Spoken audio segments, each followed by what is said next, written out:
Hello, my friends, and welcome back. Thank you very much for being with me again today. It seems like the Ukrainian counteroffensive will be mainly a shelling of the Russian positions using artillery and drones. And if they succeed on destroying everything in front of them, then probably they will advance with tanks and armored vehicles and with infantry. Pop, pop, pop, pop, pop. What's going on here? We have an article coming from the Business Insider, and they tell us part of what the plan is for the counteroffensive.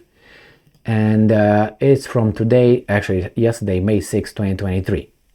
Ukraine has trained an army of 10,000 drone pilots ahead of anticipated counteroffensive, minister says. Now, these 10,000 drone pilots don't have to be Ukrainian necessarily. They could be volunteers, they could be NATO military, personnel, or simply you got the pilots, but you have the drones. Now, I don't know what can these drones do, but anyway, what do I know? Right? Ukraine said it had trained 10,000 drone pilots. Ukraine's deputy prime minister said the Army of Drones initiative has raised $325 million. Ukraine is expected to launch its anticipated counteroffensive to retake land occupied by Russia.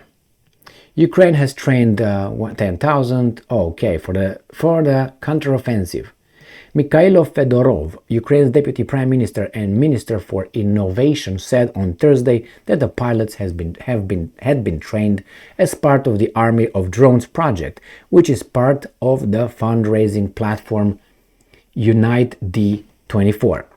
And I'm quoting, "We have recently completed the first part of the UAV pilot training project, 10,000 pilots."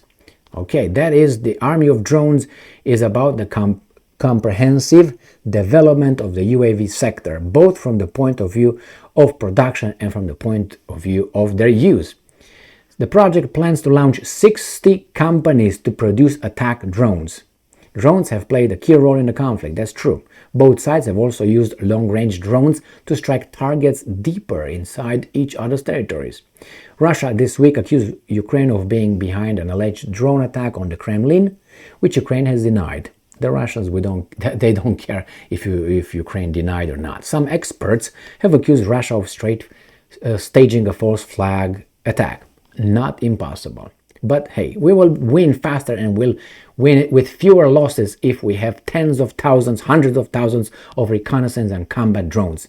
The Ukrainians say, okay, well, that would help. We need combat aviation, which has been discussed a lot recently. And also, I say often, this war is a war of drones. They are the super weapon here. Unless the other guys use the nuclear weapon and then they show you which one is really, really the super weapon. So yeah, that's helpful. The drones were very helpful. Little loss of personnel. You use just a machine, go over there. You can fly it a lot of miles deep inside the territory, and yeah, they're very, very helpful. Probably this is gonna be one of the ways the next wars, unless the U.S. succeeds in pacifying this world, because that's how they do. They gonna spread the not the Pax Romana but Pax Americana. Blah, blah, blah. You see how they spread it in the past 30 years when they had sole power of the globe. They were the unchallenged boss. And see how they used their strength. Spreading love or democracy and freedom. Maybe that would make some weasels think more and a little bit deeper about what kind of guys those guys are. And telling me that the other guys are worse, well, let's talk about it. History is an example. It gives us a lot of pieces of information.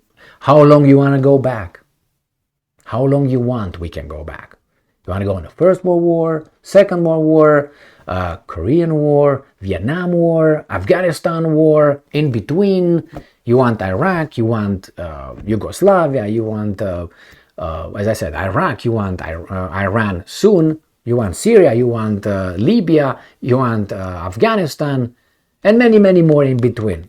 Tell me, and we can, Somalia, all these guys were just the Russians. If you take Afghanistan out, you remain with almost nothing. Actually, I mean, you can insert them if you want in Syria, but in Syria, the Russians were invited officially by the legitimate, United Nations legitimate government of Assad, whereas everybody else, except Iran, were not invited. So put that to rest, okay? So see how people did. Who used napalm in Vietnam? Who used atomic weapons? Who?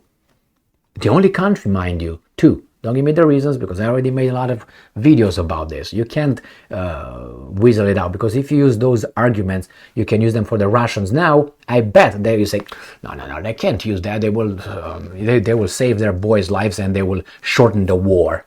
You're not going to use that one for the Russians, but you're going to use it for the other ones. Where we've been attacked. Why were you attacked? Or because the Japanese are bad. Really?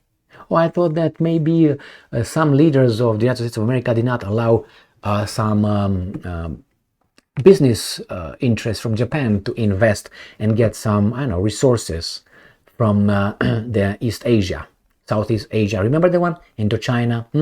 And like this guy said, guys, we got it. No, you can't. You can't. So, that's more to that than you're told about, Khrushchev flinched because Kennedy looked in his eyes. Therefore, he took his rockets, missiles, nuclear missiles from Cuba that they were not there, because there were not nuclear warheads in Cuba. You got to understand that. There were tubes and they were building the sites, but there was no missile over there, no nuclear warhead in Cuba. But there were the Jupiter nuclear missiles in Turkey, and they were also in Italy, that Kennedy withdrew 6 months after the Cuban Missile Crisis. So it's more all this. You have to add, you can't just pick and choose which you like and then you put together a little narrative. But that's the way they all do. Okay, don't get me wrong.